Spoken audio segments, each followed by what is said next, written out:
4월 19일 오늘의 말씀은 민수기 15장 22절에서 41절입니다. 너희가 그릇 범죄하여 여호와가 모세에게 말씀하신 이 모든 명령을 지키지 못하되 곧 여호와께서 모세를 통하여 너희에게 명령한 모든 것을 여호와께서 명령한 날 이후부터 너희 대대에 지키지 못하여 회중이 부지 중에 범죄하였거든 온 회중은 수송아지 한 마리를 여호와께 향기로운 화제로 드리고 규례대로 소제와 전제를 드리고 순념소 한 마리를 속죄제로 드릴 것이라. 제사장이 이스라엘 자손의 온 회중을 위하여 속죄하면 그들이 사함을 받으리니 이는 그가 부지 중에 범죄함이며 또 부지 중에 범죄함으로 말미암아 헌물 곧 화제와 속죄제를 여호와께 드렸음이라. 이스라엘 자손의 온 회중과 그들 중에 거류하는 타국인도 사함을 받을 것은 온 백성이 부지 중에 범죄하였음이니라. 만일 한 사람이 부지 중에 범죄하면 1년 된 암염소로 속죄제를 드릴 것이요 제사장은 그 부지 중에 범죄한 사람이 부지 중에 여호와 앞에 범한 죄를 위하여 속죄하여 그 죄를 속할지니 그리하면 사함을 얻으리라. 이스라엘 자손 중 본토 소생이든지 그들 중에 거류하는 타국인이든지 누구든 부지 중에 범죄한 자에 대한 법이 동일하거니와 본토인이든지 타국인이든지 고의로 무엇을 범하면 누구나 여호와를 비방하는 자니 그의 백성 중에서 끊어질 것이라. 그런 사람은 여호와의 말씀을 멸시하고 그의 명령을 파괴하였은즉 그의 죄악이 자기에게로 돌아가서 온전히 끊어지리라. 이스라엘 자손이 광야에 거류할 때에 안식일에 어떤 사람이 나무하는 것을 발견한지라. 그 나무하는 자를 발견한 자들이 그를 모세와 아론과 온 회중 앞으로 끌어왔으나 어떻게 처치할는지 지시하심을 받지 못한 고로 가두었더니 여호와께서 모세에게 이르시되 그 사람을 반드시 죽일지니 온 회중이 진영 밖에서 돌로 그를 칠지니라. 온 회중이 곧 그를 진영 밖으로 끌어내고 돌로 그를 쳐 죽여서 여호와께서 모세에게 명령하신 대로 하니라. 여호와께서 모세에게 말씀하여 이르시되 이스라엘 자손에게 명령하여 대대로 그들의 옷단 기에 술을 만들고 청색건을 그 귀의 술에 더하라. 이 술은 너희가 보고 여호와의 모든 계명을 기억하고 준행하고 너희를 방종하게 하는 자신의 마음과 눈의 욕심을 따라 음행하지 않게 하기 위함이라. 그리하여 너희가 내 모든 계명을 기억하고 행하면 너희의 하나님 앞에 거룩하리라. 나는 여호와 너희 하나님이라. 나는 너희의 하나님이 되려고 너희를 애굽 땅에서 인도해 내었느니라. 나는 여호와 너희의 하나님이니라. 아멘.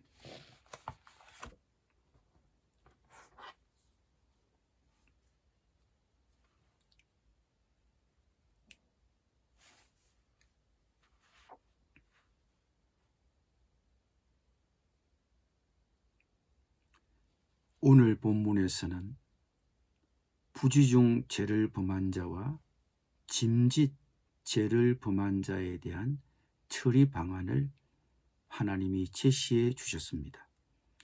일단 이 두 가지 범죄는 엄격하게 구별되어 다루어지고 있습니다. 먼저 부지 중에 죄를 범한 자에 대한 처리 방안입니다. 회중이 부지 중에 범죄하였거든 온 회중은 수송아지 한 마리를 여호와께 향기로운 화제로 드리고 규례대로 소제와 전제를 드리고 순념소 한 마리를 속죄제로 드릴 것이라. 여기서 짚고 넘어가야 할 것은 하나님은 부지 중 그릇 범한 죄라도 그냥 보아 넘기시지는 않으신다는 것입니다.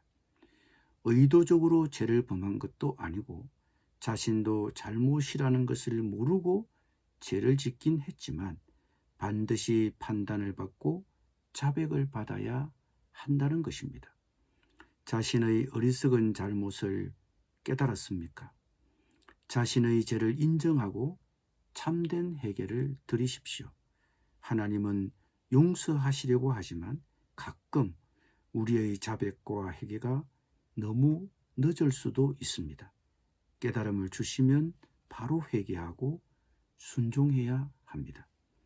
다음으로 고의로 죄를 범한 자에 대한 처리 방안입니다. 본토인이든지 타국인이든지 고의로 무엇을 범하면 누구나 여호와를 비방하는 자니 그의 백성 중에서 끊어질 것이라. 그런 사람은 여호와의 말씀을 멸시하고 그의 명령을 파괴하였은즉 그의 죄악이 자기에게로 돌아가서 온전히 끊어지리라. 고의로 죄를 범한 자에 대해서는 조금도 경감 없이 하나님의 심판만이 남아 있습니다. 거역하는 것은 점치는 죄와 같고 완고한 것은 사신 우상에게 절하는 죄와 같음이라고 하셨습니다. 이런 말씀은 인간의 의지를 주장하는 오늘날과 같은 때에도 중대한 말씀입니다. 하나님이 우리에게 요구하시는 것은 하나님에 대한 전적인 의존과 완전한 순종입니다. 그럼에도 반항적이고 고의로 죄를 지은 사람은 하나님께 가혹한 심판을 받았습니다. 고의로 부모의 말을 거역하며 부모의 권위에 도전하는 자녀들을 어떻게 해야 합니까? 이런 상황에서는 자녀들의 행동과 태도를 바로잡아 주어야 합니다. 내버려 두어서는 안 됩니다. 당신의 자녀들을 대하시는 아버지 하나님도 마찬가지입니다. 이어서 오늘 본문에서는 고의로 죄를 범한 한 가지 사례가 나와 있습니다. 이스라엘 자손이 광야에서 거류할 때에 안식일에 어떤 사람이 나무하는 것을 발견하고 그를 모세와 아론과 온 회중 앞으로 끌어왔습니다. 그리고 여호와 하나님의 지시하심을 받아 온 회중이 진영 밖에서 돌로 그를 쳤습니다. 어쩌면 이렇게까지 처벌해야 하나 하는 생각이 들 정도로 중한 처벌이었습니다. 그러나 이 남자의 행위는 안식일에 노동을 금하는 하나님의 율법에 도전하는 고의적인 죄였습니다. 우리는 하나님의 율법을 진지하게 받아들입니까?